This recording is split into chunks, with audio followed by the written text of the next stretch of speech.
Hello everyone, this is Himanshu and you are watching IELTS Hacks YouTube channel. So guys, in this video we are going to talk about how you can improve your IELTS writing at home. I am just going to give you 7-day IELTS writing plan with which you can improve your writing. You will see a gradual change in your writing. So without any further delay, let's get started. So first of all, your sentence formation should be correct. अगर आपकी sentence formation week है ना तो आपके writing में 5.5 से ऊपर band कभी नहीं आ सकते. So you should correct your sentence formation first. तो अगर आपकी सेंटेंस फॉर्मेशन फर्स्ट डे को आपको क्या करना है, अपनी सेंटेंस फॉर्मेशन इंप्रूव करनी है. How you can do that, आपको क्या करना है कि ऐसे में ना only present tense is used. So you have to study all the 4 types of present sentence. Present tense के जब आप चारों समझ लोगे ना, प्रेजेंट, सिंपल प्रेजेंट, कंटिन्यूस और परफेक्ट, ये सारे जब आपको अच्छे से आ जाएंगे ना, आपका फॉर्मेट, आपका सेंटेंस फॉर्मेशन मतलब इंस्टेंटली सही हो जाएगा. तो फर्स्ट डे को आपको देना है सेंटेंस फॉर्मेशन के ऊपर, क्योंकि आई नो बहुत सारे बच्चे की सेंटेंस फॉर्मेशन काफ़ी वीक होती है.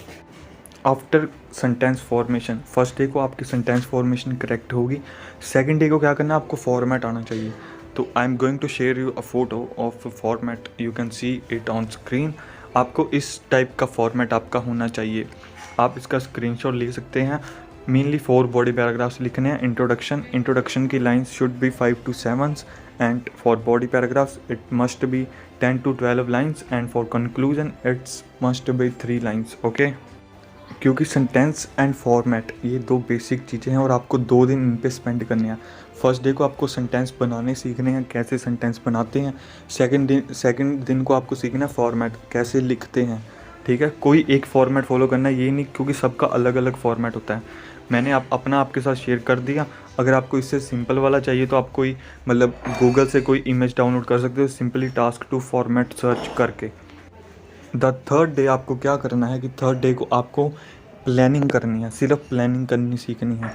प्लानिंग कैसे करनी है, कोई भी ऐसे आपने मतलब कोई 4 या 5 ऐसे जितना आपके पास टाइम हो, उसको 5 मिनट की उसके पॉइंट्स लिखने हैं. अगर एग्री और डिसएग्री है, एडवांटेज डिसएडवांटेज है, तो ऊपर ए और डी लिख के मतलब BP1 में क्या लिखना है, BP2 में क्या लिखना है, और उसके बाद BP1 के पॉइंट्स लिखने हैं.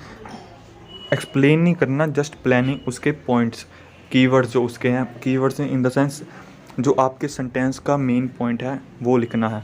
ऐसे आपको प्लानिंग करनी है. आपको थर्ड डे को जब प्लानिंग आ जाएगी ना, तब फोर्थ डे को आपको क्या करना है कि fourth day you have to start writing ऐसे.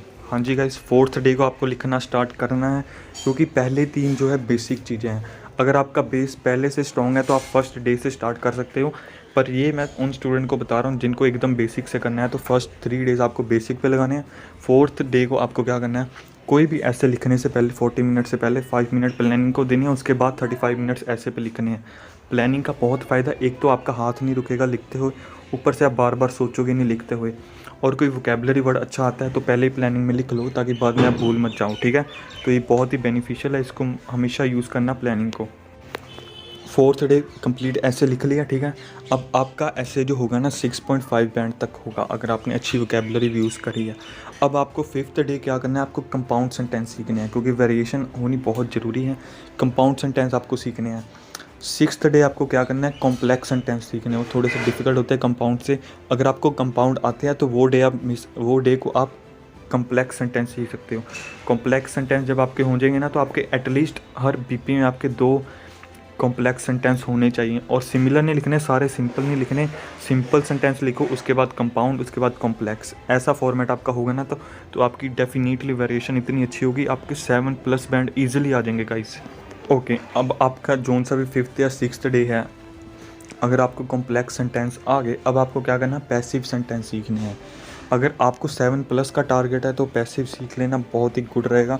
अगर आपका 7 तक टारगेट है तो आप वो स्किप कर सकते हो. सिंपली अपने ऐसे को पर डे आपको एक ऐसे लिख के उसकी प्रैक्टिस करनी है. ठीक है, पैसिव सेंटेंस क्या होते हैं, उसमें मतलब क्वेश्चन का वो चेंज हो जाता है, सब्जेक्ट एंड ऑब्जेक्ट, वो भी काफ़ी अच्छे होते हैं. एटलीस्ट एक होना चाहिए बॉडी पैराग्राफ में, उसका बहुत ही अच्छा इम्पैक्ट पड़ता है. ठीक है, ये जब आपको आ जाएंगे ना, आपकी एकदम से राइटिंग इम्प्रूव हो जाएगी. और कनेक्टर्स वगैरह आप कहीं से भी ले सकते हो, इजीली आपको मिल जाएंगे.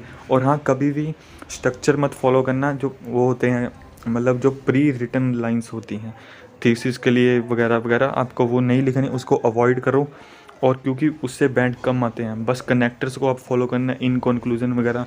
और सारा फॉर्मल होना चाहिए, आपकी राइटिंग 100% फॉर्मल होनी चाहिए और 250 से 280 वर्ड्स तक होने चाहिए। इससे आप घर पे बैठे इजीली अपनी राइटिंग को इम्प्रूव कर सकते हो।